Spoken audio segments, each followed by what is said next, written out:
try to be a sponge. The ideal student is a sponge. That's what the ideal student is, as a beginning, which is consume as much information, that's obviously kosher information, as you can by reading as many kosher books as you can. That's the ideal. You could ask questions. We welcome questions. We love questions. But truth be told is that in the beginning you don't really know what to ask and what not to ask and how the answer would even affect you. That's why I always tell you guys, what's the nafka mina? Meaning, what's the point of your question? Now, I'm not trying to insult you. I'm not trying to tell you that you're wasting your time or my time, chas v'shalom. What I'm trying to tell you is that the way that you're supposed to ask a question is that it has to have a purpose.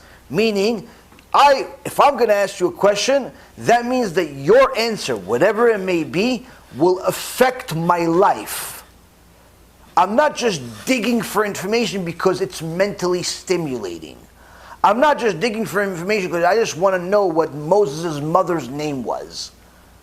If I don't have any reason to want to know her name, to need to know her name, I'm not going to ask that question because I'm just taking up brain space unnecessarily.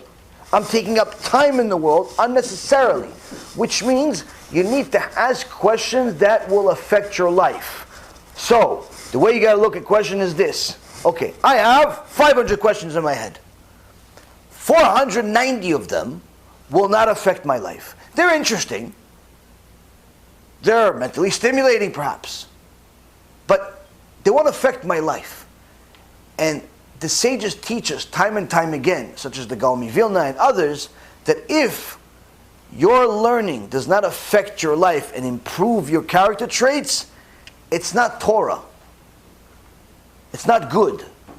So, if 490 out of 500 questions that I have in my head will not affect my life, guess what? I'm not going to ask them until I get all of the answers of the first 10. Not saying I'm never going to ask them, period. At one point, I may want to go into the pool and just go and mentally stimulate. But only after I answer my priority list. The 10 that will affect my life. Once I have the 10 that affect my life answered, and I somehow miraculously don't have any more questions, then I'll go into the 490. But until I have those 10, why? Because those 10 can save my life. Those 10 can save my eternity. The other 490 are just fun. Just fun. So you got to ask 10. Now the beautiful thing is with Torah, is that if you're going to get those 10 questions answered, it's going to grow branches into 100 new questions that you need to know also. And the more you know the things you need to know, the more questions you'll have about other things you need to know. If all of your questions have to do with things that you don't necessarily need to know, that means you don't know enough. And you don't know valuable information for you. So you got to try to position yourself in a way that you're at the best position to learn the most important information, to do the best possible thing you can do to be the best version of you. Now, sometimes there are certain people that will ask questions that simply to challenge. Simply to challenge. One of the examples is this week's parasha. Who asked the question that just to challenge the system? This week's parasha Bereshit. Who asked the question to challenge the system? The Nachash. It says the Nachash was Arum. What does it mean the Nachash was Arum? Clever, he had a plan. He had a plan to do something. So Nachash היה ערום מכל חיית השדה, אשר עשה אדוני אלוהים, ויאמר אל האישה, אף כי אמר אלוהים לא תאכלו מכל עץ הגן. So in Sefer Bereshit, in chapter 3, says that the snake was cunning beyond any beast of the field that HaShem made. And he said to the woman, he said to HaBa, did perhaps God say you shall not eat of any tree of the garden? No. Does the Nachash know what God said? He does. So why is he asking the question? That's the question I have for you guys. Why is he asking the question if he already knows the answer? No, you get the first chance at it. So avoid telling her what to do, but putting in a question that makes her... To manipulate her answer. To manipulate her. So he's asking a question, he knows the answer because he wants to manipulate her. What does that teach us? What does that teach you? Questions can be manipulated. Aside from that. Don't be like the snake. Don't be like the snake. Chazaku Baruch. Don't ask a question if you already know the answer to. Because if you do, that means you have a bad agenda.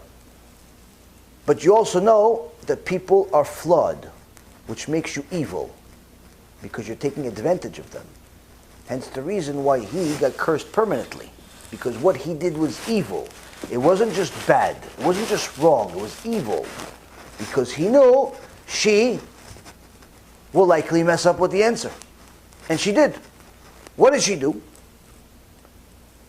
When he told her this, what he told her, the woman responds to the serpent, to the snake, of the fruit of any tree of the garden we may eat.